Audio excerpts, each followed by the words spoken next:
포인트 뒤로. 예, 안녕하십니까. 방금 소개받은 박성규입니다. 오늘 그 인제대학교에서 그리고 우리 김해에서 가야 토기에 관한 그 이야기를 들을 수 있어서 개인적으로 뭐 큰 영광이고, 또 제게 이러한 그 기회를 만들어 주신 인제대학교 여러 분들에게 먼저 감사 인사를 드립니다. 예, 오늘 그 제목에 있습니다만 조금 제가 너무 촉박한 시간이라서 다양한 걸 다 준비를 하지 못하고 아주 좀 더 짧은 시간이라고 들었습니다. 짧은 시간이어서 개략적인 이야기를 할 수밖에 없지 않은가 그런 느낌이 듭니다만, 제가 가야에 관한 이야기, 지금 가야에 대해서는 가야사에 관한 기록이 삼국사기, 삼국유사 등에 남겨져 있습니다만은, 이러한 그 역사 기록이 전해주는 가야의 이야기가 있습니다. 그런데 아쉽게도 가야에 대한 이야기가 역사 기록에 전해지는 것은 그렇게 많지가 않습니다. 그러다 보니까 우리는 가야를 연구하는 많은 사람들은 되게 당시에 남겨져 있는 자료, 쉽게 말해서 유구와 유물에 대해서 관심을 가지게 되었고, 거기에 대한 그 고고학적인 조사와 연구 결과가 가야사를 살피고 또 복원한다고 할까 뭐 하는 재구성하는데 일정한 역할을 하고 있습니다.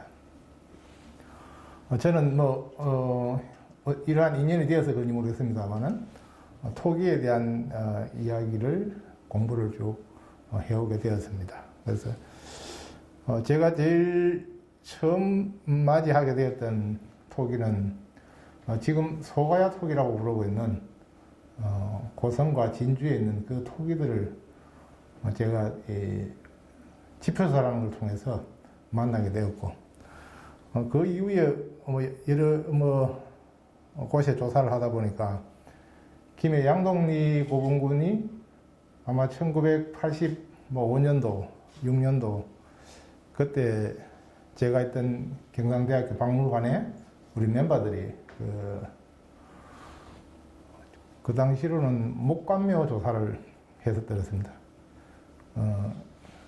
국립문화재연구소 국립빈주박물관 가시는데, 그때 그 뒤쪽에 있는 지금 사적으로 지정된 그 넓은 범위에 무수히 많은 이 김해의 토기들이 흩어져 있습니다. 실제 도굴된 것이죠. 그 자료들을 아마 제가 그 고고학을 처음 시작하면서 아마 김해의 토기들을 많이 세척하고 복원하고 했던, 지금으로 치면 거의 한 40년 정도 된 전의 이야기입니다. 그 이후에 제가 또 이 토기를 하게 된 것이, 제가 경상대 박물관에 박물관 생활을 한 10여 년 했는데, 그 있는 동안 줄곧 합천의 옥정고분군을 발굴하게 되는 그런 참 인생의 영광스럽고 행복한 시간이었습니다. 그때 그 옥정고분군에는 합천만의 그런 토기도 있지만은 우리가 흔히 이야기하고 있는 대가야 토기가 아주 이미 많이 발굴되었습니다. 그 당시로서는 그 많은 토기를 만나다 보니까 제가 이것저것을 좀 정리를 하다 보니까 원래 진주와 고성권에 있는 소가야 토기를 접하게 되고, 건강가야 토기, 그리고 대가야 토기, 그리고 함안에도 우연한 인연으로 또 발굴을 하면서 아라가야 권역의 토기들을 만나서 이 토기에 대한 공부를 하게 되었습니다. 제가 처음 공부할 그 당시에는 토기라는 것은 고고학을 하려고 하면은 가장 기본적으로 해야 되는 연구 분야였습니다. 왜냐? 토기를 통해야만이 쉽게 말해서 고고학적으로 말하는 시간과 공간에 있어서 시간의 이야기를 가장 적절하게 잘 말할 수 있는 그런 능력을 갖추는 데는 토기를 알아야 한다는 그런 기본을 가지고 토기를 하게 되었고, 그 이후에 토기의 공부를 바탕으로 해서 다른 여러 가지를 전공을 넓혀가는 것이 일반적이 되었습니다. 저는 어쩌다 더 넓히지를 못하고 계속 토기에만 묻혀서 살게 된 그렇게 되었습니다. 한 가지 토기는 대개 보면은 고분 속에서 발굴된 자료입니다. 최근에 와서는 이것이 생산된, 토기 가마에 생산된 것도 있고, 또는 생활 유적에서 발굴된 토기도 있습니다만은, 대체로, 고분에 부장되었던 토기입니다. 이걸 깊게 따지면은, 실제 생활의 토기이냐, 부장된 토기인가는 엄밀히 말하면 또 다른 또 시각의 차이가 있겠습니다만은, 지금 너무 그런 것을 깊이 따지면은, 논리의 전개적으로 어렵기 때문에, 일단 그런 부분은 다음에 접어두고 오늘 토기에 대한 이야기를 하겠습니다. 토기의 가야의 역사가 담겨 있다라는 게 일반적으로 이야기를 하고 있고요. 그것은 다시 말해서 가야의 유적과 유물에 가야의 역사가 담겨 있다, 이렇게 보고 있습니다. 통상 토기에는 여러 가지의 그런 속성들이 있습니다만, 조금 전에 말씀드렸듯이 제일 큰 것이 시간의, 이 토기가 언제 만들어졌고 언제 쓰여졌는가 하는 그런 시간의 문제고, 이게 어디 거냐, 즉 공간의 문제가 있고요. 그리고 그 외에 이제 여러 가지가 이제 있겠지만은 주로 거기에서 출발을 하고 있습니다. 그러다 보니 토기가 가야의 연구에 있어서 어떠한 역할을 할 수 있을까 하는 것이 제가 추구하고자 하는 그런 부분이었습니다. 우리는 가야의 역사가 기록이 그렇게 많지 않지만은, 가야는 또 남겨있는 기록에 보면은 여러 가야로 이렇게 나누어져서 기록되어 있습니다. 흔히 말하는 금강가야, 아라가야, 대가야, 소가야 이렇게 나누어져 있는데, 과연 역사 기록에서 말하고 있는 각 지의 가야 또는 요즘 각국의 가야가 토기에 어떻게 나타나고 있는가, 또 토기에 나타나고 있는 그런 현상들이 실제 그 이야기를 말하는 것인지, 아니면 당시에 토기를 만드는 제작 기술상의 차이를 말하는 것인지, 이런 부분들이 앞으로 더욱더욱 좀 연구가 될 부분이 아닌가 그렇게 생각합니다. 제가 말씀드린 오늘 이야기는 가야 토기의 이 보고와, 그리고 가야 토기의 전체적인 변천, 그 다음에 현재 가야사를 이야기함에 있어서 전기 가야, 후기 가야라고 하니까 크게 거기를 엮어서 나누어서 이야기를 하도록 하겠습니다.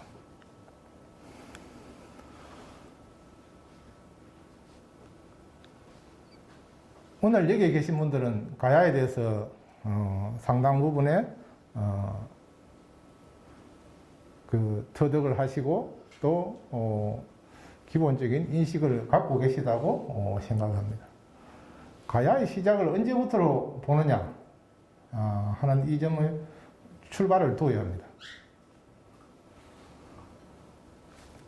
결론을 말하면 맨 아래쪽에 제가 이야기하는 것은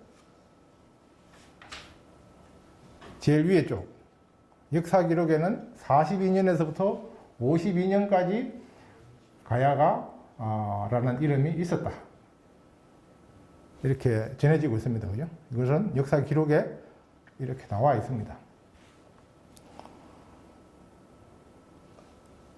역사 기록에 또 하나가 더 있습니다. 우리나라 역사서가 아니고 중국 역사서죠. 삼국의 위지동전을 보면은 진변한, 사만, 즉 마한과 진한, 변한이라고 하는 이 나라들이 있었다라고 이렇게 전해지고 있고, 또 국내 연구에서도 보면은 이러한 지인 변환으로부터 신라와 가야로 발전했다. 이렇게 대체적으로 인식을 하고 있습니다.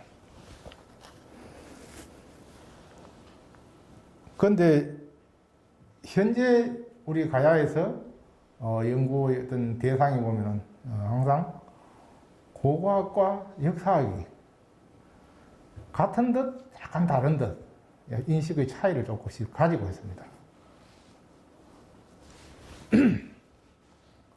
오늘 제가 이야기하는 가야 토기는 엄밀히 말하면은 300년 이후의 토기입니다. 전체 가야의 토기를 이야기하는 게 아니죠, 그죠? 300년 이후의 토기. 쉽게 말해서 우리가 고고학에서 도질 토기라고 하는 그 시기부터 이야기입니다. 그 앞의 시기는 통상 우리 지역의 가야의 전단계 변환에서는 와질토기라고 부르기도 하고 하는 그 시기가 있습니다. 그 시기인데 그것을 흔히 가야의 범주 안에 있는 듯 하면서 또 구체적으로 언급을 하지 않는 그런 점이 있기도 합니다. 그래서 저는 가야를 크게 변환의 시기, 그 다음에 가야의 시기, 이걸 가야의 관점에서 본다면 조기 가야, 전기 가야, 후기 가야 이렇게 크게 나누어서 설명을 드리고 있습니다. 그래서 오늘 엄밀히 말하면은 조기 가야의 그 당대의 토기는 오늘 제가 말씀드리지 않는 부분입니다. 우리 고고학에서 흔히 현재 다루는 것은 이 부분은 사만 또는 지인 변환 이렇게 해서 따로 분리를 해서 이야기를 많이 하고 있고요. 흔히 우리 가야고고학자라고 하면은 김해의 금강가야로부터 후기의 대가야로 이어지는 그 시점의 역사적 활동이 아주 많았던 그 시점을 주로 이야기를 하고 있다는 점을 말씀드리겠습니다. 자, 토기가 고고학 자료로서 어떠한 가치를 가지고 있을까? 가야의 고고학은 가야의 역사, 문헌사학이든 엄밀히 말하면은 역사적인 그런 사실을 찾고 그것을 좀 더 풍성하게 할 수 있는 그런 자료로서 가치를 가져야 됩니다. 토기라고 하는 것은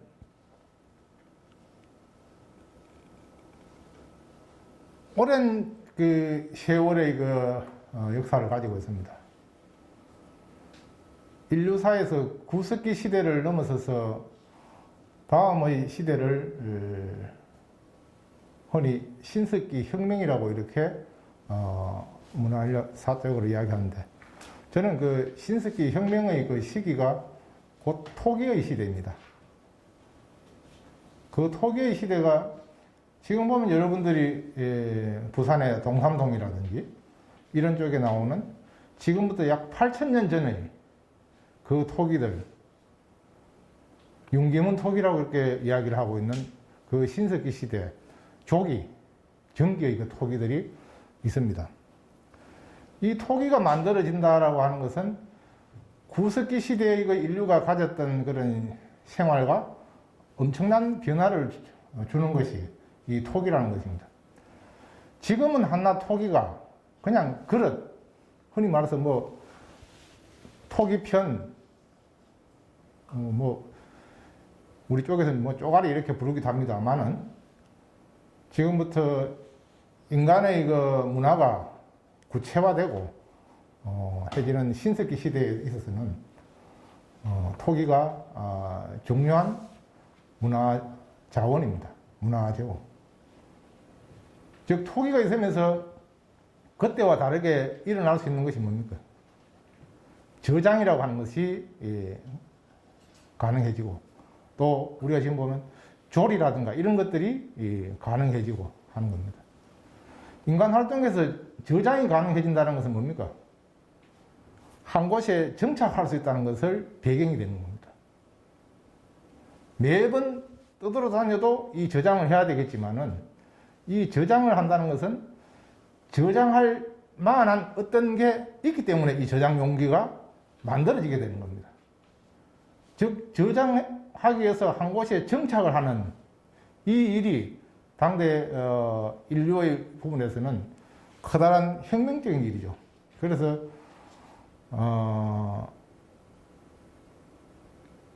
신석기 혁명이라고 이렇게 부르지만 저는 그것이 신석기 혁명의 가장 큰 그 물질적인 자원이 제가 토기를 공부해서가 아니고 토기라고 생각합니다. 석기가 타제석기에서 마제석기 되면 뭐 그거 역시 중요하죠. 목기도 중요하지만 토기라고 하는 새로운 물질을 만들어지고 거기를 통해서 여러 가지의 어떤 기형이 만들어지는 것들은 큰 변화입니다. 어쨌든 인간 생활에 있어서 저장 용기인데 단순히 저장 용기가 아니고 인간의 생활을 완전히 바꿀 수 있는 그런 의미로서 토기입니다. 현대인의 인간이 중요시하고 있는 것은 뭐 다이아몬드입니까? 아니면 삼국시대의 큰 칼입니까? 왕관이죠. 뭐 이렇게 이야기합니다. 그렇지만 이 토기가 그 왕관을 대신하고 다이아몬드를 대신하고 하는 그런 시대가 있었습니다. 인류 역사에서, 인류 문화의 발전 과정에서. 그래서 이런 측면에서 중요한 부분입니다. 토기는 또한 지금의 관점에서, 즉 가야의 관점에서 보더라도 제작의 간편성이 있어서 쉽게 제작 기술의 발전이나 변화가 표현되어 있다는 거죠. 이 물질의 자료에. 그 다음에 형태의 다양성도 있고요. 또 하나는 파손에 따른 사용기간의 단기성이 있어서 생산과 폐기에 대한 것을 쉽게 추적해 볼 수 있는 그런 측면이 있습니다. 그래서 토기는 인간과 뗄래야 뗄 수가 없을 것이고 그걸 통해서 고고학적으로 시간성과 공간성이나 제작 기술, 생산 체계, 교류의 문제 뭐 등등 여러 가지를 추적해 볼 수 있습니다. 삼국시대 고분에 많은 부장 유물이 있는데 거기에 토기가 없다면 어떤 현상이 생깁니까? 정말 이상한 겁니다. 토기는요. 삼국시대 고분이 우리는 거기에 묻힌 분이 새로운 세상이 있다고 믿는 그 시대라고 우리가 알고 있습니다.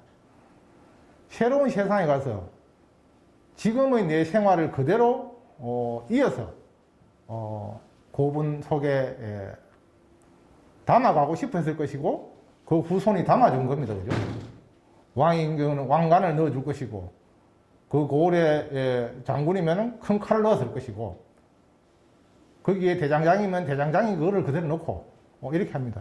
그럼 그런 것을 넣으면서 항상 생활이 모든 것이 가능하도록 다양한 토기들을 넣어주고 있기 때문에 토기를 통해서 토기는 어느 곳에서나 신분의 높고 낮음에 따지지 않고 어디에나 꼭 부장됩니다. 또 이것이 그 당대의 중심 도시인 김해만 있는 것이 아니고 아주 작은 도시인 저 합천 꼴짝의 고분에도 토기는 들어갑니다. 그렇기 때문에 모든 곳에서 가야의 그런 생활적인 문제를 이것을 찾아보는 데는 토기가 아주 제격이라는 그런 걸 알 수 있습니다. 토기의 한 생을 한번 살펴보면은 토기가 만들어집니다. 그죠? 만들어지는 데는 기술이 있어야 되고 그 집단, 사람들이 있어야 됩니다. 그리고 토기는 단순히 그릇을 만드는 기술만 있는 것이 아니고 만드는 그릇을 구워야 합니다. 두 가지 기술이 동시에 들어가야 되는 것이죠. 자, 그러면은 토기를 구울 때 1300도까지 올릴 수 있는 그런 가마가 있는 경우하고 800도만 올릴 수 있는 가마가 있는 경우, 그냥 노천에서 굽는 경우, 이것이 다 지금 과학적으로 다르게 나타나고 있습니다. 그죠? 그것은 각각 용도에서도 틀립니다. 그래서 이 두 기술이 있어야 되는 거죠. 1300도씨를 올릴 수 있는 그런 가마를 1100에서 1300을 운용하는 그 집단은 우리가 말하는 단단한 경질, 도질 토기를 생산하는 집단이고, 왜냐? 그것은 우리가 말하는 상징적인 토기를 만들거나 부장용품 중에서도 아마 우월적인 그런 가치를 가진 것입니다. 일반적인 토기는 아무거나 1300도씨를 올리면은 생활에 다 쓸 수가 없습니다. 이것이 주거지에서 쓰는 보이는 우리가 말하는 소치라든가 이런 경우에는 지금 말하는 도질 토기를 쓰지 않습니다. 쓸 수가 없습니다. 그때는 어떻게 합니까?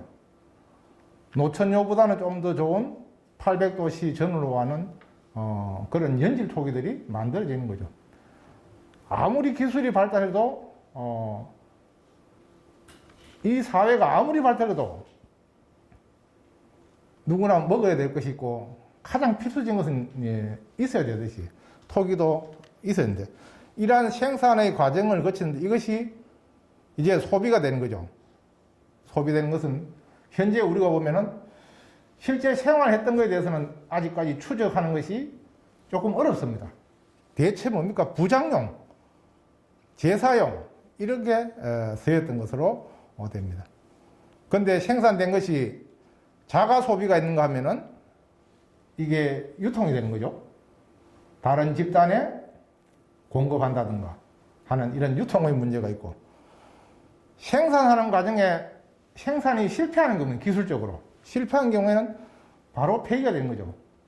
흔히 지금 토기 가마 발굴하게 되면은 생산된 토기 대비 불량 토기가 당연히 나오게 되는 겁니다.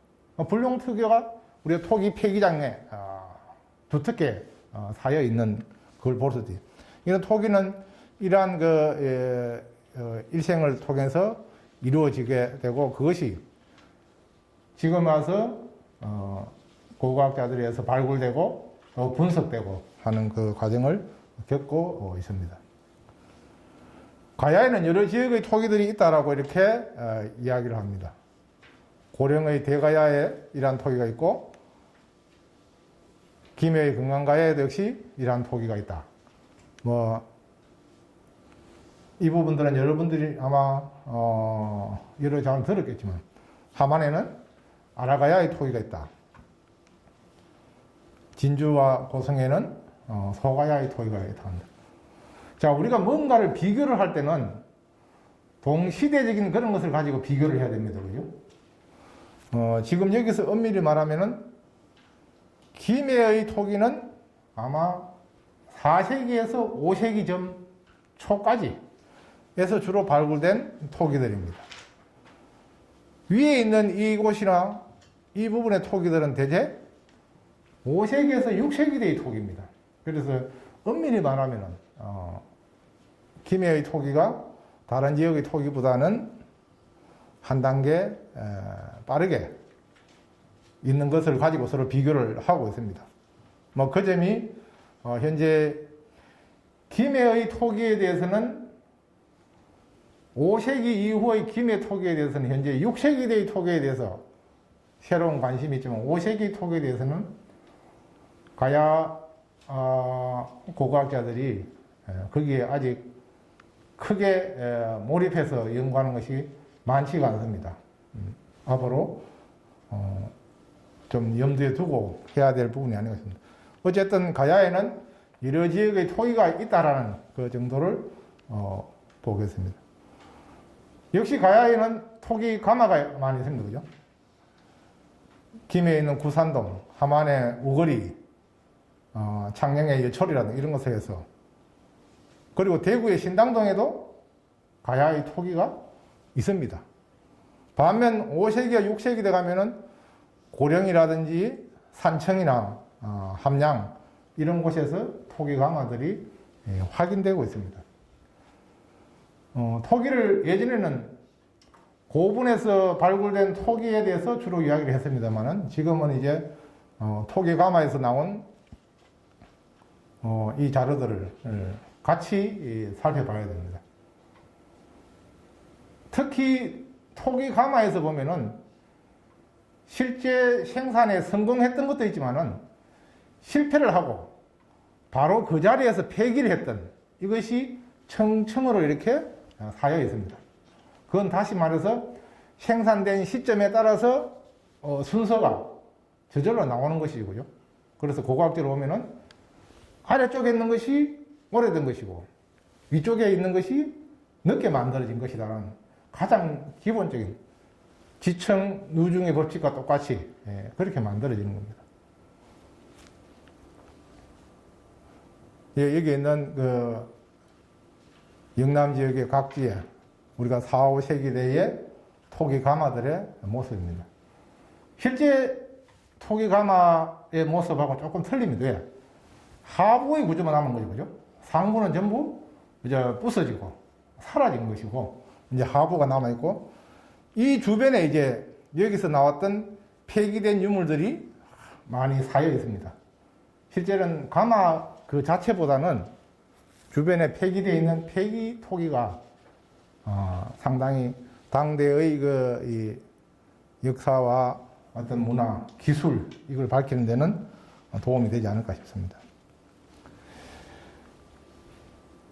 가야의 토기를 이야기하면 가야 고분을 우리가 기본적으로는 정리를 하고 가야 될 것 같습니다. 가야의 고분. 지금 이 사진은 합천 옥전 M35분이라고 하는 고분입니다. 용과 봉황이 새겨진 용공문 한두대도가 열을 자로 나와서 각광을 받았던 한 35년 전에 발굴되었던 그런 자료가 되겠습니다. 자, 가야의 앞서도 이야기했지만 가야 토기가 오늘 이야기하는 것은 대개 300년 경에서부터 550년 정도, 560년 정도까지의 이야기인데 지금 여기 있는 이 토기들은 대개 100년 전후의 토기입니다. 즉 와질 토기라고 하는 토기인데 이때가 목감묘가 되겠죠. 이것은 가야의 여러 지역에 다 있습니다. 이제 그 전체적으로 가야를 보는 그것을 조금 이제 바꿔야 되겠죠. 김해도 지금 그 대성동 주변에 이런 목감묘들이 많이 발굴되고 있습니다. 그리고 이 목감묘에서 그 다음 단계의 목각묘로 바뀌어져 가는 것이 이 경주에 있는 사라리 유적이라는 곳입니다. 앞에 보았던 이것도 목감묘입니다만은 이제 폭이 굉장히 넓어지는, 즉 변화가 이루어지는 겁니다. 변화가 이루어지는 그 과정에 이 다음이 되면 이제 이 가야의 그 고분은 변합니다. 지금 사라리에는 금과 거울과 옥이 주요한 부장품으로 이렇게 명확하게 나옵니다. 금, 경, 옥이 나오고 그 외에도 많은 자료들이 있습니다만은 자 이제 목감묘에서 더 넓은 목가가 시기가 되면 우리 김해 양동리 162호 단계 조금 전에 봤던 사라리에서보다 좀 더 풍부한 부장품이 배치가 되고 있습니다. 그 다음은 김해 대성동에서 최고 이런 단계의 이 두 개는 시기적으로 크게 차이는 나지 않습니다. 구조적으로 보면 내나 곽이 하나의 곽 안에 모든 것이 이루어집니다. 모든 것이 참 부장된다는 그런 이야기입니다. 그렇지만 곧 대성동 29호의 그 단계를 지나서 39호의 단계가 되면 됩니다. 주곽과 부곽이라고 하는 두 개의 곽으로 바뀌어지게 됩니다. 이것을 보면 뭡니까? 부장 유물의 양이 많아진다는 것이죠. 많이 할 수 있다는 거죠. 이것은 이 당시의 사회가 경제적으로 굉장히 그 활발한 단계에 이미 올라갔다는 이야기입니다. 4세기 때가 되면 김해에는 폭발적인 대규모의 저런 그 목각묘가 만들어져도 전혀 거기에 개의하지 않고 부장할 수 있는 물자가 풍부했다는 이야기죠. 이러한 물자가 풍부한 것이 이제 6세기, 7세기 되면 어떻게 됩니까? 무덤을 만들어서 부장하는 데는 서서히 규제가 들어옵니다. 더 이상 누구나 각 지방에서는 부장 문화를 규제를 하는 그런 과정이 생깁니다. 그 과정의 부분이 나중에 횡렬식 고분으로 바뀌게 되고 화장묘로 바뀐다든가 이렇게 문화가 바뀌게 되는 겁니다. 왜냐? 우리가 6, 7세기가 되면은 삼국은 전쟁의 시기입니다. 어디에나 이런 많은 이 철제 갑옷을 다 부장하고 할 만한 그런 경제적 여력이 아마 부족하지 않았겠는가. 그런 측면에서 이것과 연동해서 나중에 토기의 이야기도 살펴봐야 됩니다. 뭐 김해 다들 많이 보셨지만 대성동 29호분, 요 아래에 있는 게 39호분입니다. 29호분을 만들고 그것을 다시 파괴하고 39호분에 주각과 부각이 들어선 거죠. 주각과 부각이 들어섰던 그런 모습을 볼 수 있습니다. 대성동에서 가장 먼저 들어섰던 고분이, 그 다음에 39호분입니다. 요 토기가 29호분의 토기입니다. 요 39호분의 고고학적인 발굴 기술도 이제 굉장히 많이 발달되었습니다. 과거에는 지금 생각하면 아주 우스운 이야기지만은 더 깊은 곳에 있는 게 더 오래된 거 아니냐, 그런 생각을 하는 경우도 아주 예전에는 깊은 곳에 있으니까 더 오래된, 아까 말해서 아래층에 있는 거하고 위층에 했을 때 아래층에 있는 것이 당연히 오래되었듯이, 그렇지만 시대에 따라서 무덤의 깊이가 서로 틀리고 앞에 것을 어느 선이 파괴를 했느냐에 따라서 파괴했는 것이 늦은 거지, 그죠? 늦게 구덩이를 파는 쪽이 늦은 겁니다. 앞에 있는 곳을 왜 다시 발굴했을까? 이거는 토기의 이야기하고 다른 당대의 문화죠. 김해 예안리에 가면은 인골이 있는 고분을 반뚝 잘라서 그 위에 다시 고분이 들어섭니다. 왜 그랬을까요? 그게 당시의 사회적인 그런 기반에 그렇게 하면 안 된다는 것이 지금은 일반적이지 않습니까? 그때는 그걸 몰라서 한 것이 아니고 내나 그 지정된 그 자리에 다시 이 고분을 축조해야 되는 거. 요즘 되면 우리가 무슨 공원 묘지가 있죠. 20년 동안 보장하죠, 그죠? 20년 지나면 싹 갈아엎고 새로 또 깝니다, 그죠? 그거나 이거나 별반 그렇게 뭐 똑같다고 할 수는 없지만 약간의 서로 간에 통하는 점도 있는데 어쨌든 그런 점이 있습니다. 지금 이 그림은 고령의 지산동 고분군입니다. 지산동 고분군의 이러한 큰 고분인데 조금 전 가야의 4세기대 김해에는 고분이 크게 봉분이 없었는데 이때가 되면 뭡니까? 5세기, 6세기가 들어서면은 이런 커다란 고분이 들어서는 이게 큰 차이가 되고 있습니다. 왜 5세기가 되면은 이런 큰 고분이 생겨났을까? 왜라고 물으면은 막 뭘 이야기하기 어렵습니다만은 현상은 5세기부터 이런 큰 고분이 생겨서 6세기까지 쭉 이어지고 있습니다. 아마도 4세기에서 5세기 초까지 김해 대성동 고분군이나 동네 복천동 고분군에도 봉분이 있었습니다. 뭐 방형분인지 어떤지 모르겠지만 우리가 토청 조사를 해보면은 솟아있는 것이 땅속으로 함몰되었기 때문에 그만큼 끌어올리면은 분이 형성되는 거죠. 그렇지만 이런 거대한 분은 아니다라는 거죠. 그래서 그 차이가 왜 생겼을까 하는 것들이 토기와도 맞아 들어갈까 안 할까 하는 것도 한번 생각해 봐야 할 것 같습니다. 역시 이런 현상이 고령에 맞는 것이 아니고 함안에서도 역시 이런 현상이 나타나고 있다 볼 수 있겠습니다. 자, 그러면 가야 토기의 어떤 본격적인 그런 이야기입니다.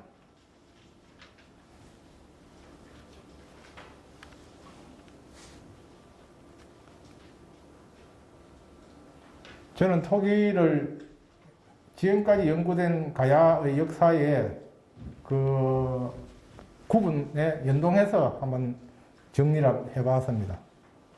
그것을 정리하다 보니까 조금 전에 말했듯이 전기 가야는 큰 봉분이 없는 시대, 후기 가야는 큰 봉분이 있는 시기였습니다. 그죠?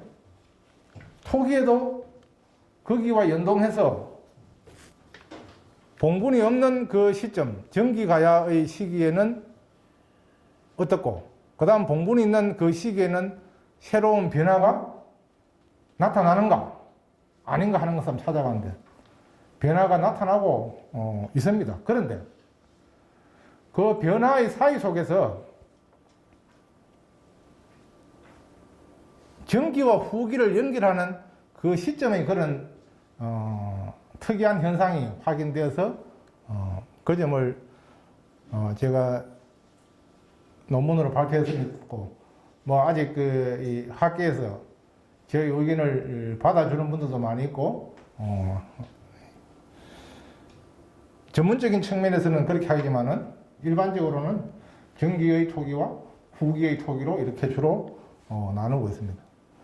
즉 전기가 대성동 29호분 단계에 있는 3세기 말에서 아마 대성동 1호분 이전의 시기, 그 시점에 김해와 함안, 우리 전기가야의 중심지라고 할 수 있는 김해와 함안 지역에서 이러한 토기들이 구축되어 있는 것을 볼 수 있습니다.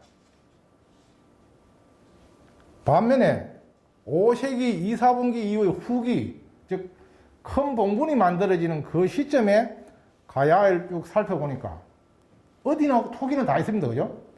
그 토기가 특징적인 하나의 그 그룹을 형성해서 있는 것을 봤을 때는 이때는 세 곳, 크게 봐서 세 곳, 대가야, 아라가야, 소가야권, 이렇게 한 크게 세 개권의 토기 문화가 형성되어 있다. 이것을 후기 토기라고 이렇게 제가 살펴봤습니다. 제가 이 토기를 이렇게 연구를 할 때까지만 해도 김해의 토기에 대해서, 부산의 토기에 대해서 아까 제가 서두에 말씀드렸습니다만은 앞으로 새로운 연구가 시도되어야 하는 겁니다. 제가 한 2년 전에 김해 원지리 고분군 발굴을 담당했었습니다. 원지리 고분군 옆에 4, 5분에서 토기 광이 나왔어요. 토기하고 유물만 가득 있는 그 광이 나왔는데, 종전의 학계에서는 김해에는 이제 더 이상 큰 봉토분이 없을 것이다. 그렇지 않다, 그죠? 원지리 고분군 끝에서 구산동 고분군이나 이런 쪽에 큰 고분군이 다시 또 5세기 후반, 6세기 초에 새롭게 출현을 하고 있습니다. 그럼 그 사이에 조사가 안 되고 사라진 것인지, 아니면 원래 축조를 하지 않은 것인지 하는 그 부분도 역시 해야 되고, 그 시기에 토기 문화가 종래의 김해 금강가야 토기하고 강 건너의 신라 토기하고 어떠한 이 서로 상관성이 있고 차별성이 있고 또 기술적으로 어떤지, 이건 역시 따져봐야 할 겁니다. 이제 좀 더 제 후배들이 좀 더 이제 공부를 해둬야 할 그때라고 생각을 합니다. 이게 제가 가야 토기에 대해서 정리해 놓은 하나의 표입니다. 이 부분이 4세기대의 토기고 여기가 5, 6세기대의 토기입니다. 제가 오늘 인제대학에서 강의를 합니다만 일반인들과 같이 강의를 할 때 이 토기가 다 가야 토기인데 어떠한 차이가 있을까요? 물으면 어떤 대답이 올 것 같습니까? 토기? 그놈이 그놈 같은데 뭘 그것도 어디는 그 금강가야 톡이라고 아라가야 톡이라고 하느냐 이렇게 이야기를 하십니다. 맞습니다. 그죠? 전부 다 가야 지역에서 나온 톡이니까 가야 톡이죠. 그래서 제가 또 그런 얘기를 합니다. 그렇지만 자세히 뜯어보면은 이 토기들은 현재 고고학자들이 동시대에, 동시기에 제작되었다라고 현재 연구된 자료들입니다. 그러면 우리가 고배라는 것을 한번 봅시다. 김해 토기, 여기는 하만입니다. 이 그림 잘 보이십니까? 잘 안 보이시죠? 예, 요 두 개는 차이가 나죠, 그죠? 아주 자세히 보면은. 그 다음에 요 발령기대하고 요 발령기대는 여기 손잡이가 있고 손잡이가 없고 차이가 있습니다, 그죠? 있지만 많은 분들은 그 사진으로 보나 이 그림으로 보나 그놈이 그놈 같은데 뭐 그게 다 그거지 무슨 별반 차이가 있겠느냐? 뭐 그 말씀 맞지만은 학문이라는 것은 또 그렇게 울렁뚱땅 갈 수가 없지 않습니까? 이것이 김해의 4세기 중후반대에 성행했던 톡이고 여기는 하만 법수지역에서 주로 출토된 것이고 여기는 김해 부산권에서 주로 출토되고 있는 톡입니다. 5세기 초까지 나옵니다. 이 두 개도 뚜렷하게 차이가 납니다. 셰터 관계가 이렇게 셰터가 되고 이렇게 셰터가 되기 때문에 각각 지역에서 선호하는 형식이 명백하게 이렇게 차이가 나는 겁니다. 그럼 이것을 뛰어넘어서 마지막 그 5세기대에 보면은 여기는 고령, 진주, 고성, 하만인데 요 세 개의 토기를 보면은 시기는 거의 같다고 할 수 있습니다. 다 그릇 받침이라는 측면에 다 똑같습니다. 그죠? 똑같은데 이걸 자세히 보면은 여기는 삼각형으로 뚫려 있고 여기는 사각형으로 뚫려 있고 여기는 동그라미로 있고 사각형으로 뚫려 있어 각각 조금씩 틀립니다. 토기의 형식상 뚜렷한 차이가 있습니다. 그래서 후기에는 아라가야 양식과 소가야 양식, 대가야 양식이 있다 하는 것을 알 수 있습니다. 이것은 그 지역에서 이렇게 발전해 갑니다. 발전해 가면서 약간의 변형은 있지만은 이 기조를 유지를 하고 있습니다. 그래서 가야 토기는 이걸 전체를 보면은 경기의 이런 토기가 후기의 이런 토기로 바뀌는데 그 중간에 있는 4세기 말 5세기 초에는 가만히 자세히 보면은 금강가에서부터 대가야까지 토기가 비스무리합니다. 제가 나중에 자세히도 설명드리겠습니다. 여기에 있는 발령기대도 비스무리한 부분이 이보다 좀 더 차별성이 줄어듭니다. 그래서 이 시기를 제가 전기에서 후기로 넘어가는 전환기라고 이렇게 이야기를 했었죠. 여기 장황한 이야기가 되겠습니다만은 아랫부분들의 많은 이야기들은 넘어가고요. 즉 전기 1기 4세기대 중심입니다. 이때는 크게 토기 문화가 김해라든지 하만 쪽에 상당히 발전해 있습니다. 후기가 되면은 하만 고령 쪽에서는 가야톡이라는 범주에서 나누어지는데 이때 동시대의 5, 6세기대에 영남에서 신라와 가야라는 게 있습니다.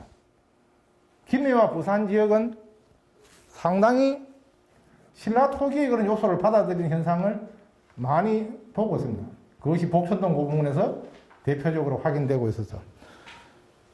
그래서 이 지역 연구자들은 일찍부터 5세기 이후에 김해, 부산, 낙동강하고는 신라 토기의 원조라고 하는 사람도 있고 신라 토기의 영향을 받았다는 사람도 있는데 서로 엇갈립니다. 어쨌든 신라와 비슷한 기술적인 형태적인 것을 가지고 있다라고 해서 김해의 부분에 것은 소략되었습니다. 저 역시 여기 소략하게 되어 있습니다.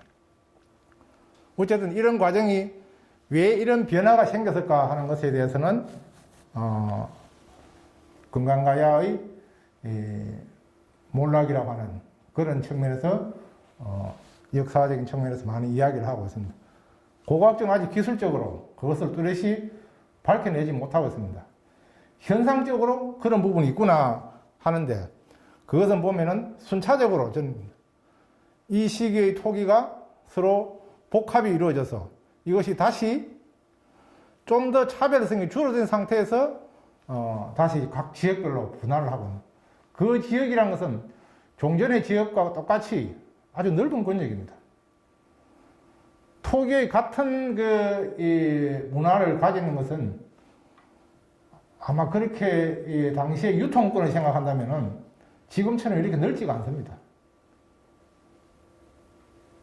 여러분 지금부터 100년 전을 돌이켜보면은 100년 전에 우리나라에 결혼이 이루어지는 권역을 따져보면은 하나의 시군을 크게 벗어나지 않을 겁니다.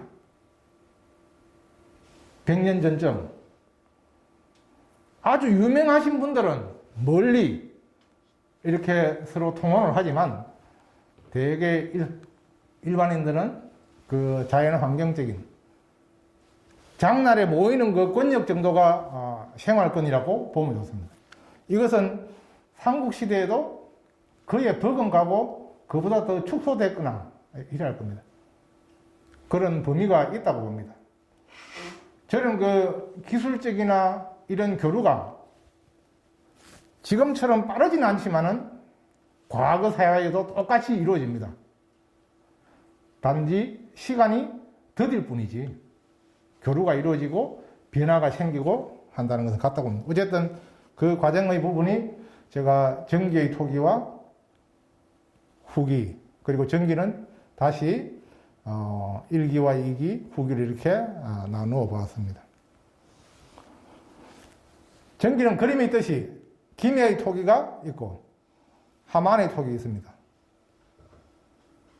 이 두 개가 우리나라 가야의 4세기대 핵심을 이루는 토기고 서로 차이가 제가 볼 때는 뚜렷한데 뚜렷하지 않다 하시는 분도 있죠.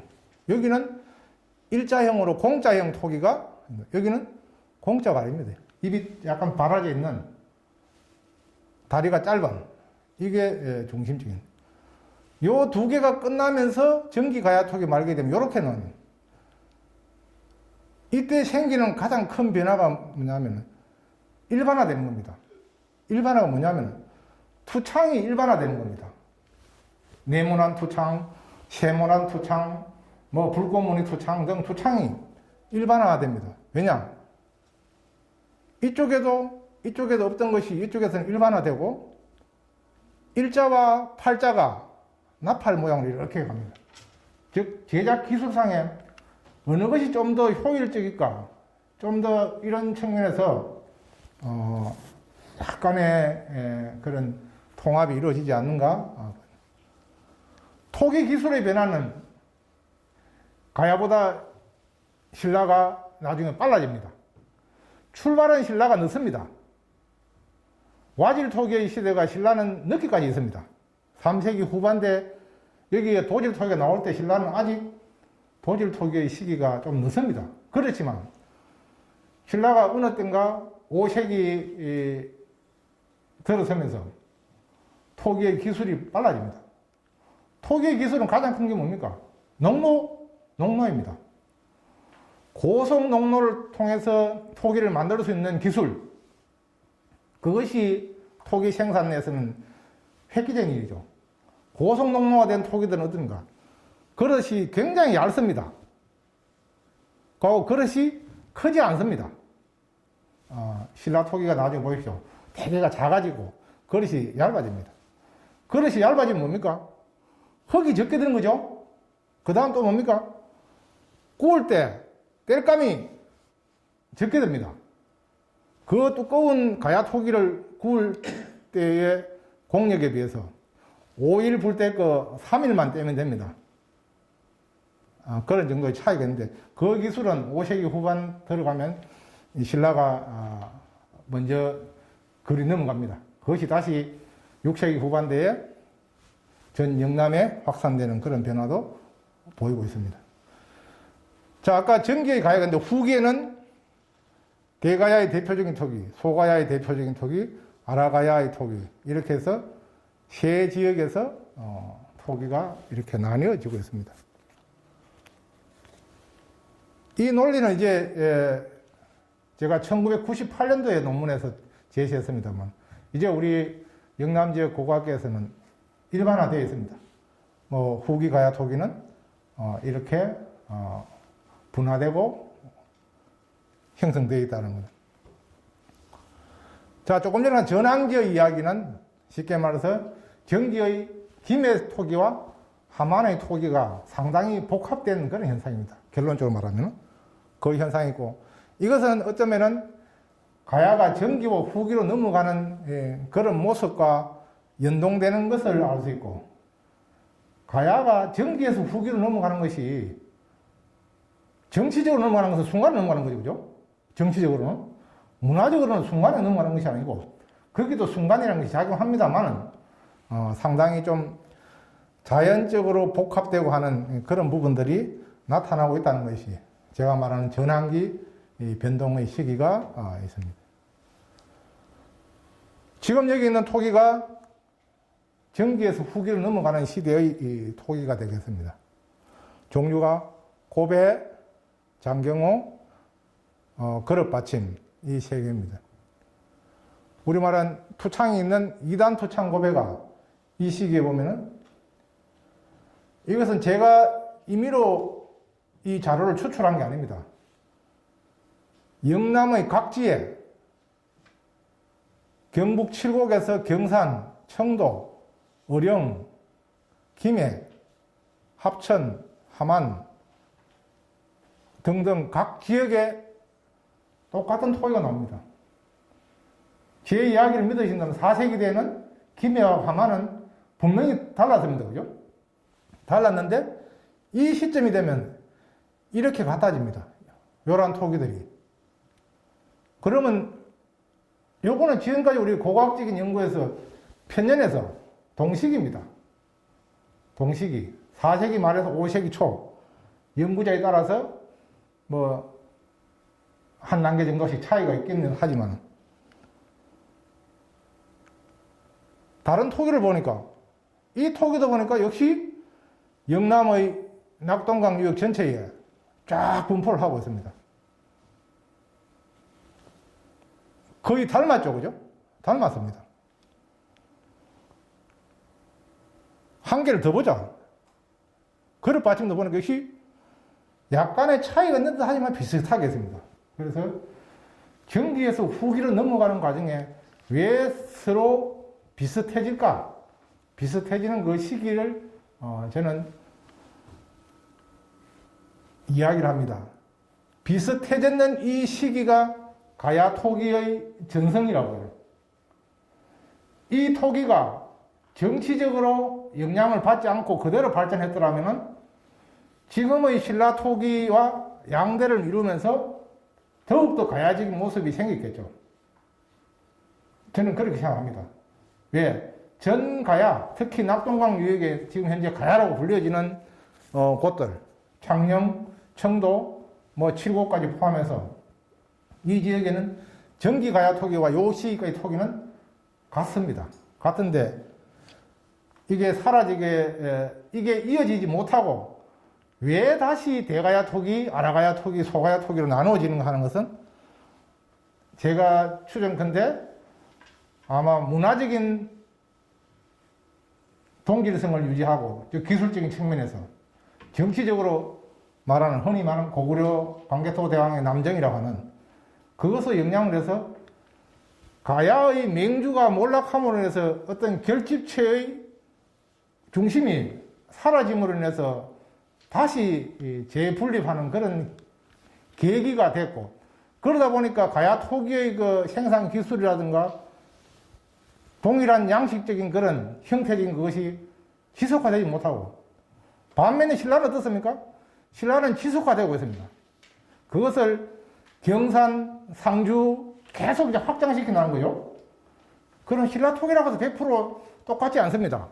신라톡이 안에도 안동식이 있고 어성식이 있고 이렇게 조금씩 틀려요. 그렇지만 동일한 형태적으로 동일도는 가야는 왜 다시 3대 지역 양표 나눠지는데 신라는 같은 범주 속에서 이렇게 가는 그게 뭐냐?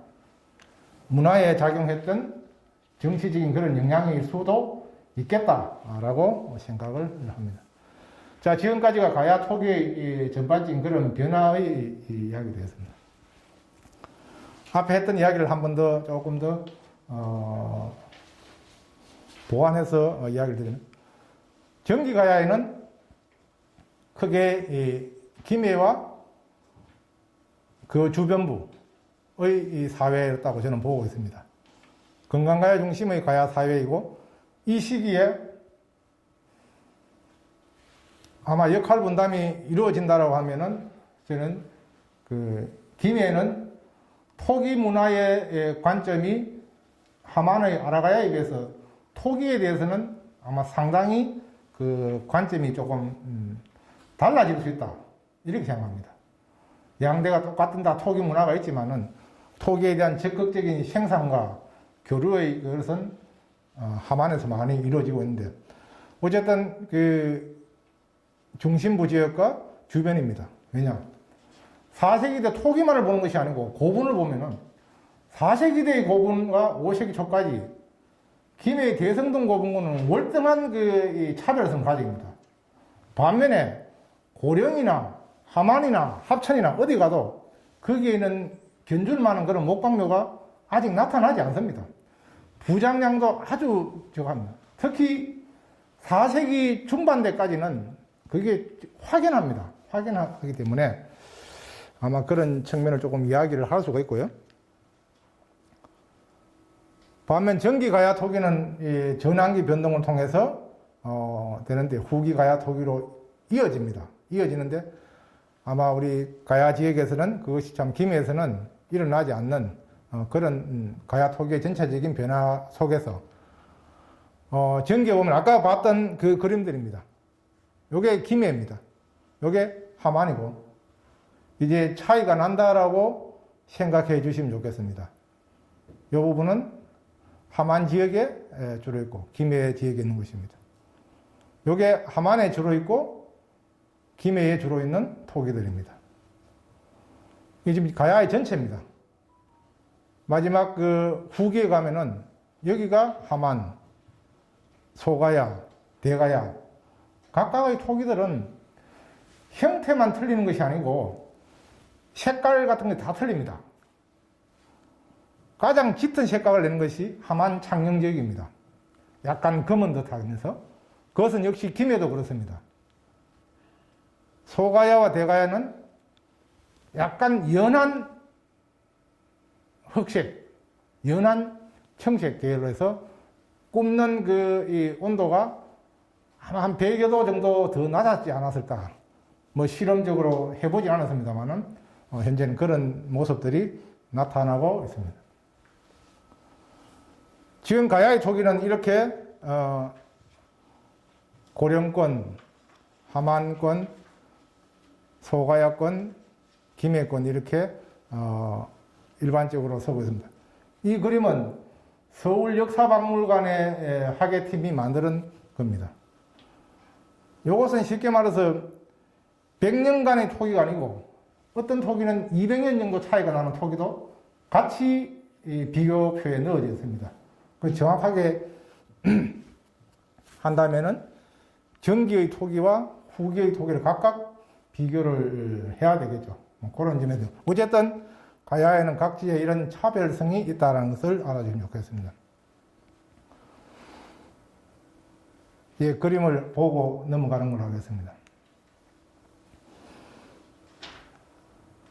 여기 금강가야에 있는 토기들입니다. 4세기대의 토기가 6세기대의 금강가야 토기에 비해서 월등히 조형적으로나 기술적으로 높습니다. 왜 그런지 한번 좀 생각해 볼 문제인 것 같아요. 이건 하만을 중심으로 한, 이 토기가 이 계열들이죠. 이게 아마 이쪽 되겠고요. 하만의 토기들입니다. 좀 전에 봤던 김해의 토기하고 확연 다릅니다. 같이 놓고 제가 설명을 드리면 확연히 차이가 납니다. 그놈이 그놈 절대 아닙니다. 자, 전기가야의 토기를 쭉 제가 집성을 해봤습니다. 여기는 경주에 있는 전기가야 토기입니다. 경주에 가야 토기가 많습니다. 아주 많아요. 발굴도 많이 되고 그어서 직접 굽기도 해요. 여기는 대구입니다. 합천에 있고요. 하만을 비롯한 서부 경남 일대 전체에, 울산에도 있어요. 이런 일자형, 공자형 고배가 이래 있는데 여기는 어떻습니까? 빨간 표시되어 있는데 이쪽에도 이 토기들이 있습니다. 복천동이나 김해 대성동이 있는데 그 토기들은 누구나 지금 다 연구자들 합니다. 하만 쪽에서 교류를 통해서 넘어온 거라고. 그래서 여기의 본사는 김해만 아주 독립적으로 특별한 토기 문화를 가지고 있습니다. 자, 제가 그 전기의 토기 문화는 김해와 하만이 대표적이고 했는데 이 두 토기 문화의 아주 차별화되는 틀린 것 하나는 뭐냐면 김해의 토기는 대외 확산이나 이게 이루어지지 않습니다. 서쪽으로는 창원의 가음정동을 넘어서지 못합니다. 없습니다. 현재까지는. 이쪽에도 양산을 벗어나지 않습니다. 하만의 토기는 어디냐? 멀리 경주까지 두루두루 즉 범영남권에서 갈 수 있는 곳까지 갑니다. 그래서 제가 이 토기는 범영남에 분포하는 양식이고 요거는 김해에만 있는, 실제 김해에만 있습니다. 김해 외에서 새로 나온다면 그거는 우리 학계에서 뉴스입니다. 이런 분포상을 보여주고 있고, 토기를 비교하면은 왼쪽이 영남에 두루두루 있는 토기고요. 요거는 김해만 있는 토기입니다. 낙동강 하구에만 있는 겁니다. 낙동강 하구에. 후기의 토기 문화를 보겠습니다. 후기는 아까도 이야기했지만은 세 곳의 토기 문화, 고령, 하만, 진주, 고성 지역에 토기가 명확하게 차이를 보여주고 있는데, 그걸 좀 더, 요 화면 하나를 가지고 여러분들하고 좀 1시간 정도 이렇게 밀당을 좀 하면 좋겠는데, 그럴 여유가 없었기 때문에 그림을 보면서 하겠습니다. 제일 먼저 하만의 토기입니다. 오늘도 몇 번 봤습니다만 하만의 이 토기들입니다. 이 하만의 토기하고 김해의 그 마지막 토기들하고 통합이 돼서 이렇게 되었다고 했는데, 이 토기들은 또 지금 일본에 가면은 일본의 세끼의 가장 전형이 여기에서 차려졌습니다. 일본의 세끼가 길쭉길쭉합니다. 길쭉길쭉하기 때문에 저는 4세기 말 이 5세기 초에 영남의 남해안에서 일본의 수에무라 유적이 있는 곳으로 이 토기의 것들이 건너갔다라고 제가 발표도 했고, 오사카에서 한번 논문 발표를 했습니다만, 그거는 일본에서 다시 재생산하고 발전시킨 것은 맞습니다만은, 일본적인 그 하지키와 우리의 도질 토기가 합쳐져서 일본의 세끼가 만들어지고 있는 것들은 형식상으로 뚜렷이 볼 수 있습니다. 김해 하만권에 있는 많은 토기들이 일본에 그대로 있습니다. 현재는 하만에 있는 토기들입니다. 최근에 하만에서 이런 토기들이 나와서 각광을 받고 있죠. 특히 하만의 대표적인 불꽃무늬 토기, 화염령 토기. 이 수레바퀴 이런 것도 함안에서 가장 많이 있습니다. 그래서 제가 함안에 지금 가면은 난강변에 늪들이 많이 있습니다. 그 일대에 일본의 수에무라 요옥군이라고 하는 것보다 더 넓은 토기 생산 공장들이 밀집해 있던 곳이 함안에는 분포를 하고 있습니다. 여기는 왜 발굴을 잘 하지 않습니다. 왜? 화려한 게 안 나오거든요. 전부 깨진 것들만 나오기 때문에 발굴 좀 해봅시다 해도 잘 이루어지지 않습니다. 아쉬운 부분이 더 많은. 이 좋은 명품들이 고분에 주로 있기 때문에 가마에서 찾아야 되는데, 우리나라에 그런 대규모 토기 가마가 있고 그 토기 문화가 일본의 오사카에 수에무라 요족군에 전파되고 그것이 서로 연결된다면은 그거는 굉장한 그건데, 뭐 저희들 연구 발표하면 뭡니까?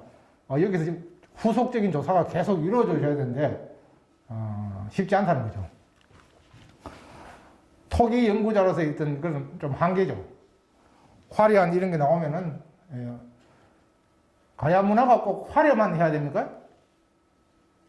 화려함도 당연히 갖춰야 하지만은 가야적인 것이 찾고 그게 어떠한 것인지 알아보는 것도 중요하다고 생각합니다. 가야의 후기를 호령했던 대가야의 토기들입니다. 토기들이 약간 좀 대량 생산과 대규모 확산 이런 것들이 이루어집니다. 왜? 대가야의 영토 확장은 대가야 토기가 뿌려지느냐 안 뿌려지느냐 그거하고 직결되고 있습니다. 이 토기들입니다. 색깔이 상당히 연합해집니다. 그죠? 연해지는 토기들이 나옵니다. 이러한 대형 토기도 있고요. 일단 넘어가겠습니다. 대가야 토기의 각종 자료들이 이렇게 보여줍니다. 아주 대형화되어 가고 있습니다. 대형화되어 가고 있는 그런 토기인데,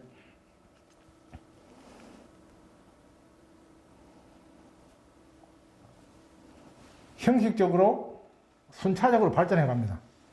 쉽게 말해서 모델의 다양성이 이제 점차 줄어드는 거죠. 대량 생산해야 되기 때문에 대량 생산한다는 것은 설계도가 여러 개 주면 어렵습니다. 기술자가. 그 다음 소가야입니다. 진주와 고성권에 있는 토기들이, 이게 가장 대표적인 일단 투창고배입니다. 이런 토기들이 소가야권에서 확인이 되고 있습니다. 소가야권은 굉장히 범위가 넓습니다. 이렇게 단성에서부터 합천 삼가까지 넓은 분포 범위를 가집니다. 혹자는 넓은 분포 범위를 가졌다고 해서 소가야가 더 강성인 거 아니냐? 그렇게 꼭 할 수가 없죠. 활용도가 높은 토지가 많이 있느냐면 그것도 좌우하는 거고요. 그게 여러 가지 요소가 있죠.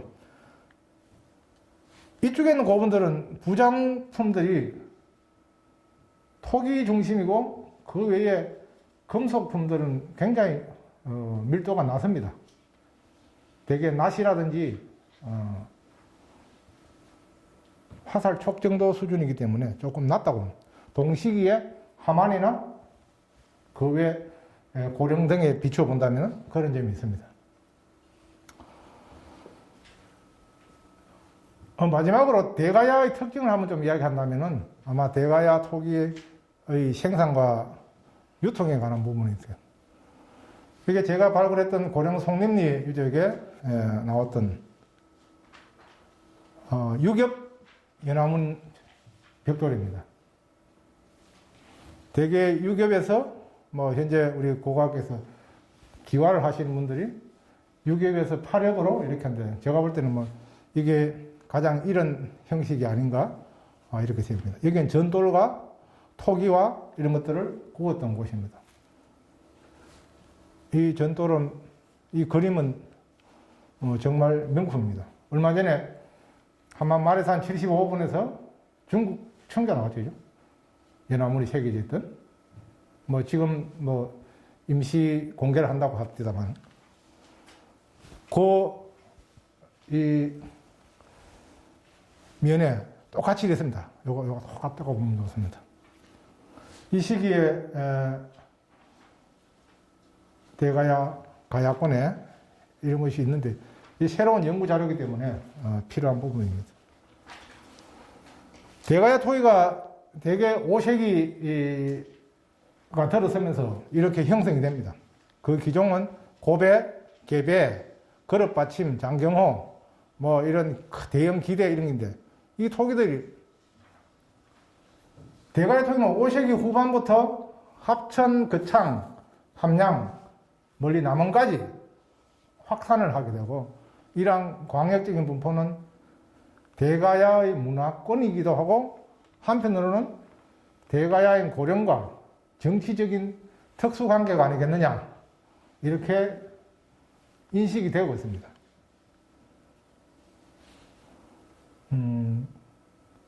제가 2003년도에 3년에 한국고학회에 대가야 토기의 확산과 각 권역 간의 그 관계망에 대해서 이야기를 했습니다. 토기가 있는 곳이 어쩌면은 그 관계가 아니겠느냐 하는 그런 점인데, 대가야 토기가 이렇게 고령에서 합천을 거쳐서 거창, 함양, 남원으로 갑니다. 대가야에서 길은 어디로 뚫혀 있습니까? 북으로 성주가 있고 남으로 창녕이 있고, 그죠? 그렇죠. 합천도인데 합천은 갑니다만, 왜 서쪽으로만 갔을까요? 왜 대가야 토기가 서쪽으로만 이렇게 공급이 되고 그랬을까? 저는 그때 여기서 그때 언급한 내용입니다. 당시에 후기 가야는 대가야, 아라가야, 소가야가 일정한 아직 통합이 이루어지지 않고 각각의 그 관계를 유지하면서 형성되어 있었기 때문에, 그렇지 않다면은 대가야 토기가 강 건너 달성으로도 가고 창녕으로도 가고 했는데 가지 않습니다. 왜? 강 건너는 신라와 대치를 하고 있는 거고요. 북쪽 성주군 수르면은 대가야가 붙었죠. 대가천 건너면은 신라 토기족이고, 대가천 남쪽에 오면은 대가야 토기예요. 아주 뚜렷합니다. 낙동강이랑 큰 강도 아닙니다. 그런 것들이 일어나는 것은 당시에, 그런데 6세기 이후가 되면은 대가야 토기가 어느 날 갑자기 서쪽으로 남원까지 갔던 대가야 토기가 낙동강을 타고 다시 어령으로 해서 창원 중동까지, 마산까지 다시 내려옵니다. 왜 내려오느냐? 대가야가 그때는 신라하고 기론 동맹을 맺고 이렇게 하면서 신라와의 그런 관계를 가지면서 이제 가야의 재통합이라고 하는 그런 것들을 도모하지 않았겠는가 하는 그 생각을 저는 해봤습니다. 토기에서 그게 나타나고 있고, 실제 창원 중동 유역에서는 대가야 토기를 생산하고 있습니다. 고령에서 만들어서 공급만 하는 게 아니고 일정한 기술자가 파견됐거나 그 기술이 전래돼서 하고 있는 그런 대외 교섭이나 확산 경로 이야기들을 한번 해서, 이것이 아마 이 그림입니다. 1차적으로 이쪽으로 멀리 순천까지 가는 부분, 그 다음 단계에 보면 주로 낙동강 유역을 따라서 진주까지 이렇게 내려오고 있습니다. 즉 소가야가 대가야에 이제 점차 그 정치적으로 변화의 과정을 생깁니다. 이때 자세히 보면 고성, 송악동 이런 데 가면은 대가야 토기와 신라 토기, 소가야 토기가 동일 부분에 같이 나옵니다. 하만 마리산에서 똑같이 6세기 한 2, 4분기가 되면은 신라 토기가 나와요. 하만 마리산에 대가야 토기가 같이 나와요. 그때의 정세를 한번 새롭게 추구해 볼 그런 필요가 있는 것 같습니다. 자, 제가 오늘 이야기했던 거 한번 정리하고 또 궁금해 하시는 거에 있어서 좀 받아야 하기 때문에. 토기라고 하는 것은 제가 토기의 양식에 대해서 글을 썼습니다만, 양식이라는 것은 뭡니까? 하나의 전통을 가진 그 문화를 저는 양식이라고 합니다. 요즘 뭐 스타일이죠. 폼을 이루는 폼과 타이프가 합해져서 이 스타일이 만들어진다고 보는데, 우리로 보면은 토기를 제작하는 집단의 뭐 관념 체계도 있고 생산 체계도 있고 분배 체계도 있고 이런 것들이 쭉 기저에 작용해서 토기를 만들게 됩니다. 토기를 왜 대량 생산할까요? 많이 써야 되니까? 일단은 부장을 해야 되기 때문에 만드는 거예요. 왜 부장을 해야 됩니까? 5세기대에 내세 관념이 있기 때문에 부장을 하게 되고, 그 부장을 해야 된다는 있기 때문에 뭡니까? 요즘도 왜 집을 딱 이렇게 집 난리 납니까? 관념적으로 문제가 생기기 때문에. 집이 있어야 된다 하면. 외국처럼 임대주택에 살아도 좋다 하는 그런 사고 같으면 안 사도 되죠. 근데 그걸 지금 모종의 세력들이 조장하는 거예요. 그죠? 집이 없으면 당장 죽는 듯이. 그것도 똑같아요. 이때에 고분의 토기를 많이 부장해야 되고, 금은을 많이 부장한 거냐? 죽어서 우리 아버지가 죽어서도 가서 떵떵거리고 살아라. 그거는 뭡니까? 나도 그렇게 대우받겠다는 거예요. 나도. 현세의 사람들한테 내도 죽으면 저래 해주고, 내 지금도 이렇게 해주라는 그 이야기예요. 그 지배자들의 사고가 있기 때문에 그런 체계입니다. 그때까지 뭡니까? 우리가 오늘 말하는 종교라고 하는 사상이라고 이런 것들이 억압되는 거죠. 그 다음에 기술의 문제라든지 이걸 누구한테 나눠줄 것인가? 이 토기를 나와 결혼하는 가족들한테 줄 것이냐? 아니면은 우리 쉽게 말해서 우리 패들끼리한테 다 줄 거냐? 하는 그런 거예요. 왜 대가야 토기가 멀리 남원까지 했을까? 왜? 내 편이다 이거예요. 김해 금강가에는 4세기 때 왜 멀리 안 갔을까? 그때는 그 생각이었다는 거죠. 그때 생각하고 5, 6세기 때 생각이 저는 틀리는 거죠. 대가야와 생각이 같은 게 어디입니까? 신라예요.